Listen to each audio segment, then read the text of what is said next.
ኮፊ ቲ ኤንድ ስፓይስስ ፕሮዳክሽን ኤንድ ማኔጅመንት የቡና የሻይ እንዲሁም የተለያዩ ቅመማ ቅመሞች ወይንም ስፓይሶች አመራረት ሂስትሪ ኦሪጂን ፕሮዳክሽን ስታተስ ኤንድ ኢኮኖሚክ ኢምፖርታንስ ኦፍ ኮፊ ቲ ኤንድ ስፓይስስ የሶስቱን ነገሮች የቡናን የሻይን እንዲሁም ስፓይስስ የሚባሉ እነ ቃሪያ እነ ዝንጅብል እነዚህ ማጣፈጫዎች አሉ ወይንም ፍሌቨር ለምግብ ቃና የሚሰጡ አሉና የእነሱን ታሪክ እንዲሁም ኦሪጂን ምንጫቸውን የአመራረት ስታተሱን እንዲሁም የኢኮኖሚያዊ ጠቀሜታውን ነው የምናየው።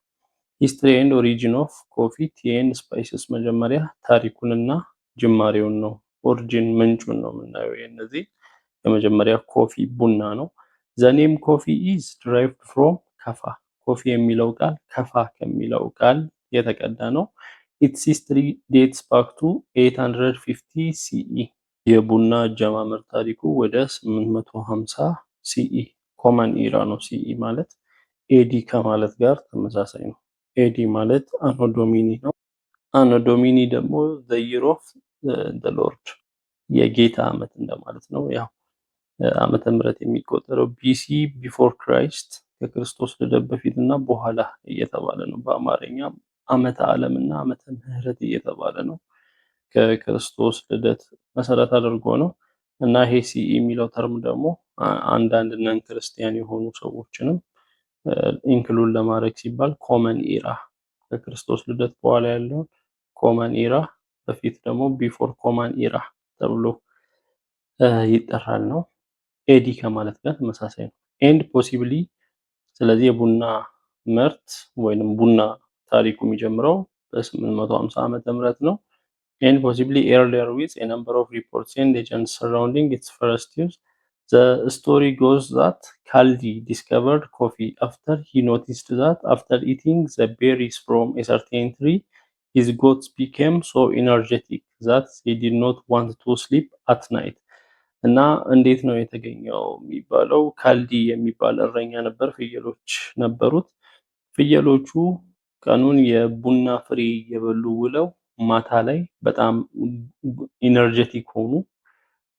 አልተኙም እና አልደከሙም፣ ኢነርጀቲክ ሆኑ ማታ ላይ እና ይሄንን አይቶ ነው ይሄንን በመገንዘብ ነው ካልዲ ለመጀመሪያ ጊዜ ያወቀው እና ካልዲ ምን አደረገ? reported his findings to the abbot of the local monastery አካባቢው ላይ ያለ ገዳም ውስጥ ላለ አባት ነው ይሄንን ሪፖርት ያደረገው ካልዲ። of more than 100 species in the genus Coffea, the 3 species used in the production of the beverage of coffee are coffea arabica እና ወደ 100 የሚጠጉ የቡና ዝርያዎች አሉ ወይንም ጂነስ ኮፊያ ውስጥ ወደ 100 ዝርያዎች አሉ። ከነዛ ውስጥ የቡና መጠጥን የሚጠጣውን ቡና ለመስራት የሚያገለግሉ የዝርያ አይነቶች ኮፊ አረቢካ አለ ወይንም አረቢካ ኮፊ የሚባል ኮፊ ሳኔፎራ ፒ አለ ወይንም ሮበስታ ኮፊ የሚባል ኮፊ ላይቤሪካ አለ ላይቤሪያን ወይንም የላይቤሪካ ኮፊ ነው። all commercial coffee species originate from Africa and belongs to the genus Coffea እና ሁሉም ንግድ ላይ የሚውሉ የቡና ዝርያዎች ምንጫቸው ኦሪጂናቸው አፍሪካ ነው፣ ከአፍሪካ ነው የተገኙት ነው እና ጂኒየስ ኮፊያ ውስጥ ነው ያሉት። the high quality coffee arabica species originates from the rainforests in the southwestern highlands of Ethiopia የኮፊ አረቢካ የሚባለው ሃይ ኳሊቲ ያለው ጥራት ያለው ኮፊ አረቢካ ከኢትዮጵያ ደቡብ ምዕራብ ተራራማ ወይንም ሃይላንድ አካባቢዎች የሚገኝ ነው። ከኢትዮጵያ የሚገኝ ነው ኮፊ አረቢካ። ወደ ቲ ስንመጣ ሻይ ነው። the history of tea spreads across multiple cultures over the span of thousands of years ወደ ሺህ ዓመታትን ያስቆጠረ ነው። የሻይ ታሪክ ወደ ሺህ ዓመታትን ያስቆጠረ ነው። በብዙ ሀገራት ባህሎች ውስጥ ያለ ነው። according to legend while a Chinese renowned herbalist Shen Nug was sitting under a tree and watching his servant boil drinking water, some leaves from the nearby tree blew into the boiling water እና ታሪክ እንደሚነግረን ከሆነ የቻይና የታወቀ ሄርባሊስት ወይንም ከቅጠላ ቅጠሎች መድኃኒት የሚሰራ ነው ሄርባሊስት የሚባለው። ቅጠላ ቅጠሎች ላይ የሚሰራ ነው። ሼን ኑንግ የሚባል ሄርባሊስት ነው እና የእሱ ሰርቫንቶች ወይንም የእሱ አገልጋዮች ምን ያደርጋሉ? ውሃ ሲያፈሉ ጫካ ውስጥ ከዛፍ ላይ የሆኑ ቅጠሎች ወደዛ ወደሚፈላ ውሃ ውስጥ ይገባሉ እና tea was originated in southwest China as a medical drink, most likely in the Yunnan region during the Shang dynasty. እና ሻይም በዚህ መልክ ነው የተገኘው። ሻይ የተገኘው በደቡብ ምዕራብ ቻይና ውስጥ ነው። እንደ ሜዲካል ድሪንክ ነው፣ እንደ መድኃኒትነት የሚጠጣ ነው። በዩናን በሚባል ሪጅን አካባቢ ነው የተገኘው። በሻንግ ዳይነስቲ ጊዜ ነው። በሻንግ ስርወ መንግስት ጊዜ ነው። tea first came to be known to Western civilization through the Portuguese priests and merchants in the early 16th century. ወደ ምዕራባውያን ስልጣኔ የገባው ሻይ በመጀመሪያ ፖርቹጋላዊ በሆኑ ቄሶች ወይንም ፕሪስቶች ነው እና በነጋዴዎች በ16ኛው ክፍለ ዘመን tea was introduced to Ethiopia and started operation at a small scale in the early 1920s during the time of Empress Zawditu, the first female head of an internationally recognized country in African continent in the 19th and 20th century. ሻይ ወደ ኢትዮጵያ የገባው ለመጀመሪያ ጊዜ በ1920 ነው። በ1920 በስሞል ስኬል ኦፕሬሽን መደረግ ተጀመረ። 1920 ንግስት ዘውዲቱ የኢትዮጵያ ንግስት መሪ በነበረችበት ጊዜ ነው። ከአፍሪካ ለመጀመሪያ ጊዜ በአፍሪካ እውቅና ያለው ሀገር መሪ የሆነች ሴት መሪ ናት በአፍሪካ በ19ኛው እና በ20ኛው ክፍለ ዘመን ላይ። Camellia sinensis is a species of evergreen shrubs or small trees in the flowering plant family. እና ካሜሊያ ሲኔንሲስ የሚባል ሳይንቲፊክ ኔም ያለው ነው። የሻይ አረንጓዴ የሆነ ቅጠል ነው። እዚህ ጋር እንደምናየው it is evergreen shrub whose leaves and leaf buds are used to produce tea. እና ይሄ ቅጠሎቹ እንዲሁም የሊፍ በድ ጫፍ ላይ ያሉት የሊፍ በዶች እነሱ ሻይ ለማምረት ይጠቅማሉ።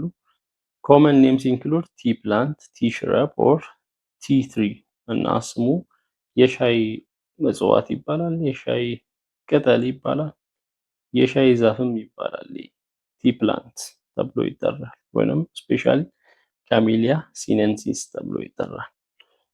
ወደ ስፓይሲስ ስንመጣ ስፓይሲስ are the aromatic parts of tropical plants traditionally used to flavor food or the dried seeds or fruit of temperate plants used in the same way.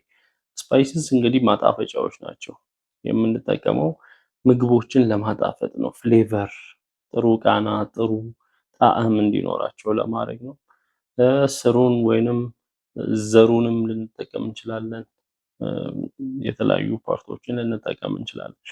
የስፓይሲስ ኤሲድ fruit, root, bark or other plant substance primarily used for flavoring or coloring food. በዋናነት የምንጠቀመው ሲድ ሊሆን ይችላል። ዘሩን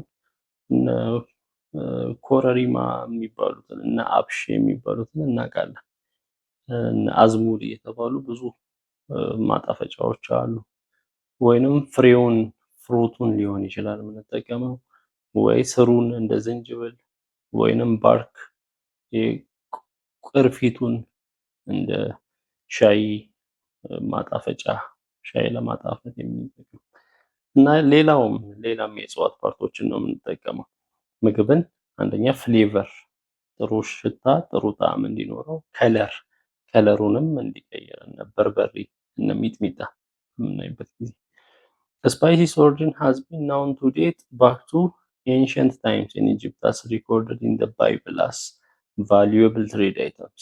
እና የስፓይስስ ኦሪጂን ወይንም ጅማሬ ወደኋላ ወደ ጥንት ግብጽ ነው የሚወስደን። በመጽሐፍ ቅዱስ ላይም እንደተጻፈው ቫሉየብል የሆነ የትሬድ አይተም ነው፣ የንግድ አይተም ነው ይሄ ስፓይስስ። The use of spices moves from Egypt through the Middle East and spread to the Mediterranean and Europe. ስለዚህ የስፓይሲስ ጥቅም ከኢጅፕት አጠቃቀም ወይንም ሰዎች ከኢጅፕት ጀምሮ በሚድል ኢስት በኩል በመካከለኛው ምስራቅ ወደ ሜዲትራኒያን እንዲሁም ወደ አውሮፓ ተሰራጨ። ፎር ሶ ሜኒ ይርስ ዘ አረብ ሚድልሜን ኮንትሮል ዘ ስፓይስ ትሬድ። ለብዙ ዓመታት ይህንን የስፓይስ ንግድን የተቆጣጠሩት የአረብ ሰዎች ናቸው። ስፓይስስ ትሬድ ሌተር ስፕሬድ ቱ ኢንዲያ፣ ቻይና ኤንድ ኢንዶኔዥያ ኤንድ ኢን ዘ 17th ሴንቸሪ ቱ አሜሪካ። ይሄ የስፓይሶች ንግድ ወደ ኢንዲያ ተሰራጨ፣ ቻይና፣ ኢንዶኔዥያ፣ ከዛ በ19ኛው ክፍለ ዘመን ወደ አሜሪካ ደረሰ። ስፓይስስ ኩድ ቢ ኦፍ ኢንዲጂነስ ኦር ኤክዞቲክ ኦሪጂን። ስፓይስ ሀገር በቀል ሊሆን ይችላል፣ እዛ ሀገር ላይ የሚበቅል የሆነ ቦታ ላይ የሚበቅል ወይንም ከዛ ሀገር ውጭ ከሌላ ቦታ የሚመጣ ኤክዞቲክ ሊሆን ይችላል። ኢንዲጂነስ ስፓይሲስ አር ዞዝ ዛት አክቹዋሊ ኦሪጂኔትድ ኢን ኤ ፓርቲኩላር ሪጅን ዋይል። እንግዲህ ኢንዲጂነስ የሚባለው የሆነ አካባቢ ላይ ኦሪጂኔት የሚያደርግ የሚበቅል ለዛ አካባቢ እዛው የበቀለ ሀገር በቀል ሲሆን ኢንዲጂነስ ይባላል። ኤክዞቲክ አር ዞስ አር ኢምፖርትድ ፍሮም አዘር ሪጅን።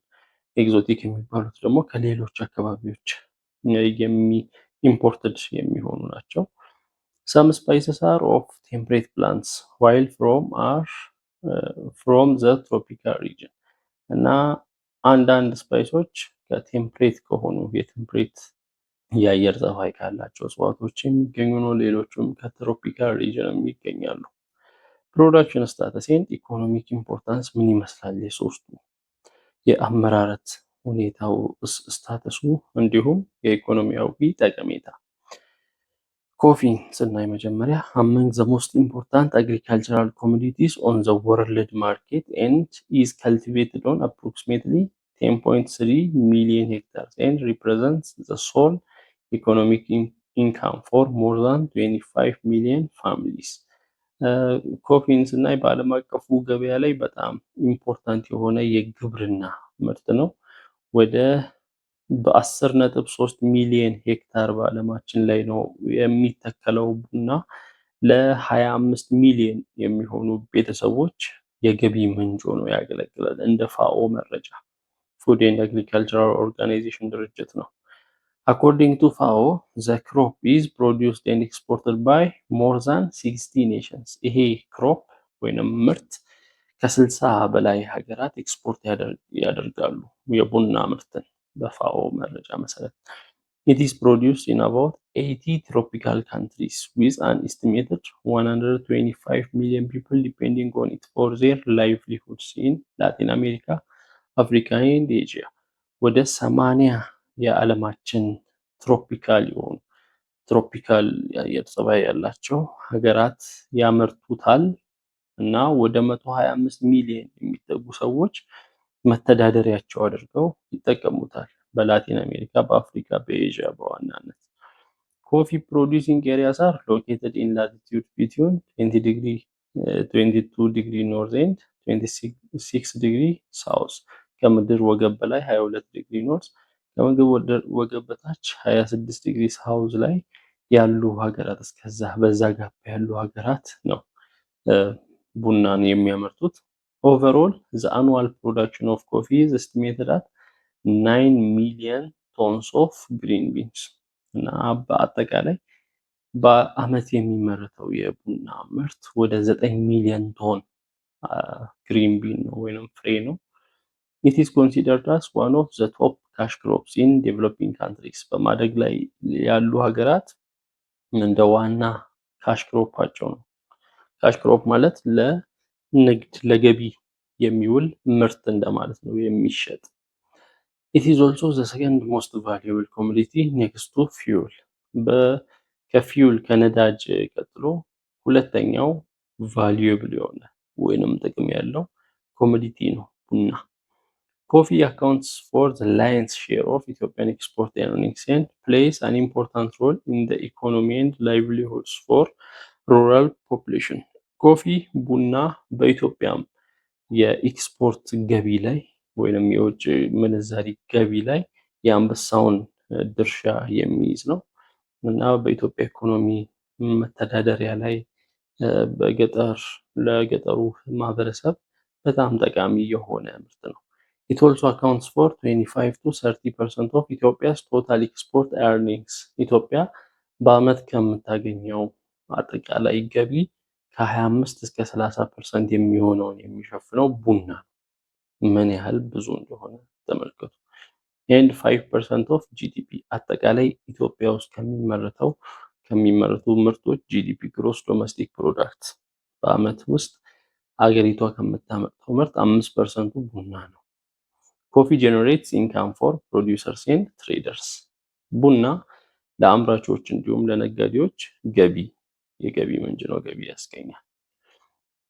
ወደ ሻይ ደግሞ ስንመጣ tea is one of the most important non-alcoholic beverage drinks worldwide ቡና ሻይ በጣም ጠቃሚ የሆነ አልኮል የሌለበት መጠጥ ነው በዓለም አቀፍ ደረጃ። The total world tea production was estimated about 2.68 billion kilogram of made tea. አጠቃላይ በዓለማችን ላይ የሻይ ምርት ወደ 2.68 ቢሊዮን ኪሎግራም ያህል ይመዝናል።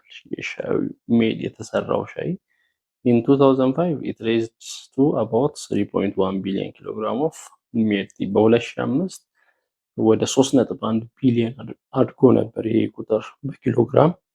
in Britain per individual tea consumption is 1.9 kilogram per year.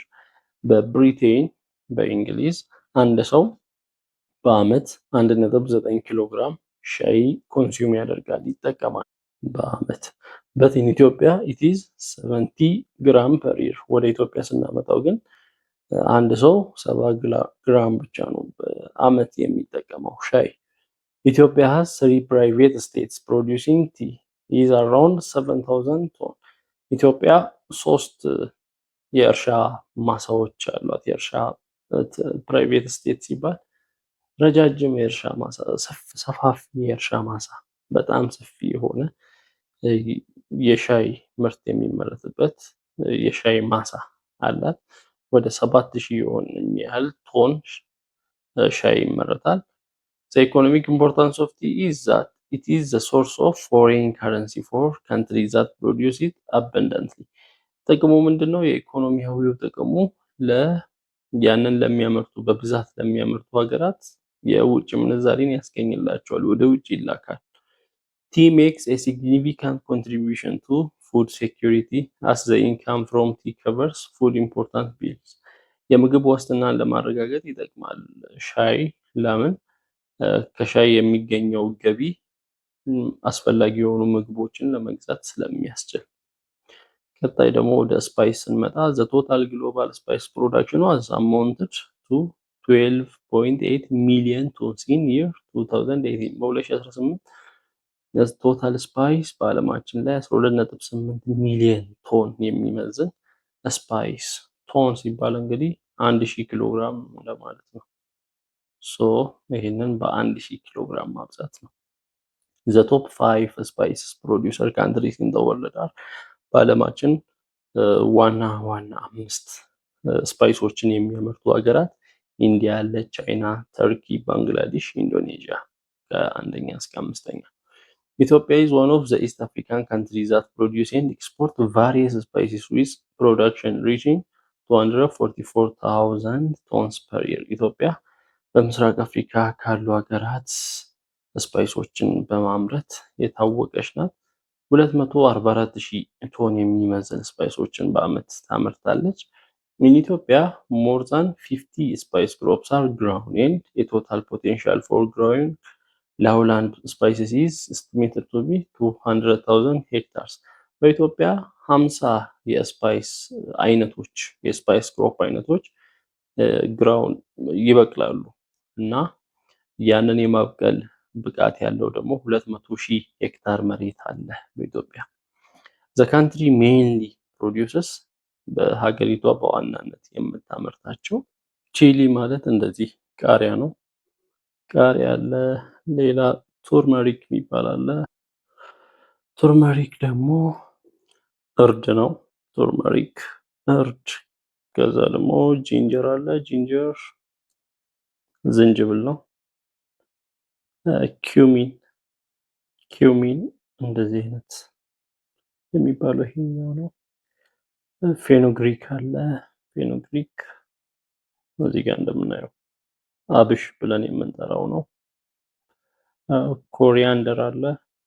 ኮሪያንደር ይሄ ነው፣ ሲድ ነው። እንዲሁም ደግሞ ብላክ ኤንድ ፔፐር ኮርዳመን የሚባሉ ብላክ ኤንድ ፔፐር ኮርዳመን፣ ብላክ ኮርዳመን እንደዚህ ያለ እነዚህ ናቸው በኢትዮጵያ የሚመረቱት በዋናነት ያሉት። ስፓይስ ፕሮዳክሽን ኢን ኢትዮጵያ ዋዝ ኤክስፓንድድ ቢትዊን 1995 and 2011 from 107,000 to 153,000 tons with an annual growth rate of 9.5%. በኢትዮጵያ የስፓይስ ፕሮዳክሽን ከ1995 እስከ 2011 ባለው ስናይ ከ107,000 ቶን ወደ 153,000 ቶን ነው ያደገው። በየአመቱ 9.5% እድገት እያሳየ ነው የሄደው። The total spice production in Ethiopia increased from 234,000 tons in 2013 to 356,000 tons in 2018 እና በኢትዮጵያ ይሄ የስፓይስ ፕሮዳክሽን በ2013 ወደ 234,000 ቶን ነበር የሚመረተው። በ2018 ወደ 356,000 ቶን ወደዛ አደገ። while the area under spice cultivation increased from area ይሄ ስፓይስ የሚተከልበት ከ15,000 ሄክታር ከ150,000 ሄክታር ኤሪያ ወደ 270,000 አድጓል ነው። በየጊዜው እያደገ ሄደ ማየት እንችላለን። ኢኮኖሚያዊ ጠቀሜታው ምንድነው ከተባለ can offer additional opportunities for employment within the family and income earned can be used as a safety net in times of need and or used to pay for medical expenses that family may require። እንግዲህ የሚሸጥ ከሆነ ኢኮኖሚውን በምናይበት ጊዜ ገቢ ያስገኛል። የሚሸጥ ሲሆን ገቢ ያስገኛል። ያንን ገንዘብ ለተለያየ ዓላማ ያ ቤተሰብ ሊጠቀመው ይችላል። እንደ ሴፍቲ ኔት ያገለግለዋል። ለጤናው፣ ለሜዲካል ኤክስፔንስ፣ ለሕክምና ሊያወጣ ይችላል። ለምግብ ሊያወጣ ይችላል። Many spices, herbs and essential oils are produced in the tropics, providing developing countries export opportunities. በማደግ ላይ ላሉ ሀገራት ደግሞ ኤክስፖርት ኦፖርቹኒቲ ወደ ውጭ ሀገራት ኤክስፖርት እንዲያደርጉ ያስችላቸዋል የተለያዩ ስፓይሶችን። There is also a good potential for small scale processing on farm that can provide value adding activities and higher income from the sale of processed spices። እና ያንን እነዛን ስፓይሶች ደግሞ ዝም ብሎ እንደዚህ ጥሬ እንደሆኑ ከመሸጥ እንደዚህ ፕሮሰስ አድርጎ አሁን እዚህ ጋር እርድን ስናይ እንደዚህ ያለ ነው። አይ ቲንክ ስር ነው። እሱን እንደዚህ ወደ እርድ ቀይሮ ሲሸጡ ገቢው ይሄ ቫልዩ አድ ማድረግ ይባላል። ገቢውም ከፍ ይላል። ዝም ብሎ ያለን ነገር እንደዚህ ራው እንደሆነ ከሚሸጥ ፕሮሰስ ተደርጎ ተዘጋጅቶ ታሽጎ በሚሸጥበት ጊዜ ከፍ ያለ ገቢ ያስገኛል ነው። ኢኮሎጂካል ኤንድ ሶይል ሪኳየርመንትስ እንግዲህ ኢኮሎጂ ምን አይነት ኢኮሎጂ ላይ ይበቅላል፣ ምን አይነት አፈር ያስፈልጋል፣ ምን አይነት አካባቢ ላይ ይበቅላል የሚለው ቡና፣ ሻይ እና ስፓይሶች። The productivity and longevity of coffee plantation depends upon the environmental conditions and management። ቀድመን የምናየው ኮፊ ነው። የኮፊ ምርታማነት እንዲሁም እድሜ ረጅም እድሜ ለረጅም ጊዜ መያዝ ቡና ዲፔንድ የሚሆነው እንደ አካባቢው ሁኔታ ነው፣ ኮንዲሽን ነው፣ እንዲሁም እንደ ተንከባከቡት መጠን ነው። አይዲያል ኮንዲሽንስ permit good crops to be harvested annually without exhaustion and dieback and without pests and diseases። ስለዚህ የተመቸ ኤንቫይሮንመንት ሁሉም ነገር የተመቻቸ ሲሆን የቡና ባህሪ እንዴት ነው? አንዴ ተክሉ ካለ ዘንድሮም ይይዛል። ከዛ ያ ተክሉ ራሱ ለመጪም ይይዛል። ያ ሳይነቀል ዝም ብሎ በየአመቱ እንደነ ሌሎች እንደነ ማንጎ እንደነ አቮካዶ አንዴ የተተከለው የቡና ተክል በየጊዜው እየያዘ ነው የሚቀጥለው እና በሽታ እስከሌለ ድረስ ያለ በሽታ ያለ ተባይ እንደማለት ነው። ሶ አሪፍ ምቹ ሁኔታ ሲኖር ነው። ሶ ኮፊን ስናይ ኮፊ አረቢካ ለኮፊ አረቢካ ምቹ ኦፕቲማል ቴምፕሬቸር እድገቱ ከ18 እስከ 24 ዲግሪ ሴልሺየስ ነው።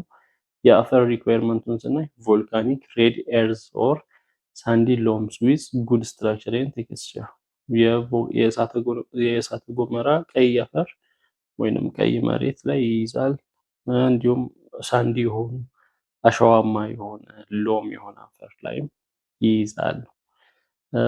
ወደ ሁለተኛው የቡና አይነት ኮፊ ሮቡስታ ወይንም ካኒፎራት ወደሚባለው የሚበቅለው እና ኮፊ ላይቤሪካም አለ ከ24 እስከ 26 ዲግሪ ሴልሺየስ ላይ ይበቅላል። የሚፈልገው ፈርቲል የሆነ ለም የሆነው ዌል ኤሬትድ ፍሪ ድሬኒንግ ኤንድ ስላይትሊ አሲዲክ ሶይል፣ ዌል ኤሬትድ አየር የሚተላለፍበት ጭቃ የሆነ ድፍን የሆነ አፈር ሳይሆን ኤሬትድ የሆነ ክፍት መሃል። ኤሬትድ ማለት አፈሩ አየር ያስገባል ነው ወይንም ቀዳዳዎች አሉት ነው እና ፍሪ ዋተር ሙቭ ያደርጋል፣ ኤር ሙቭ ያደርጋል፣ ኤሬትድ ነው። ነገር ግን ጭቃ በሚሆንበት ጊዜ ዝግ የሆነ አፈር አለ። በቃ ምንም ውሃ ሲፈስ ወደ ውስጥ የማይገባበት ጭቃው የሚሆን። ይሄኛው ግን ኤሬትድ የሆነ ቡና ለማምረት እንደዛ ነው። ወደ ሻይ ስንመጣ ደግሞ ሞዴሬቱ ሃይ ሬንፋል ዝናብ ይፈልጋል። ከመካከለኛ እስከ ከፍተኛ ዝናብ ይፈልጋል።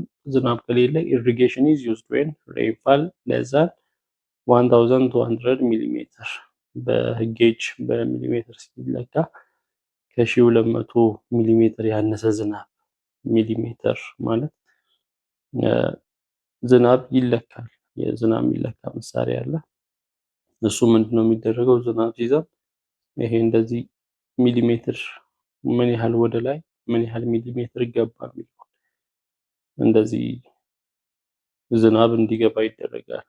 ውጭ ላይ ይቀመጣል ማለት ነው። ይሄ እየተንጠባጠበ ይሄንን ይሞላዋል።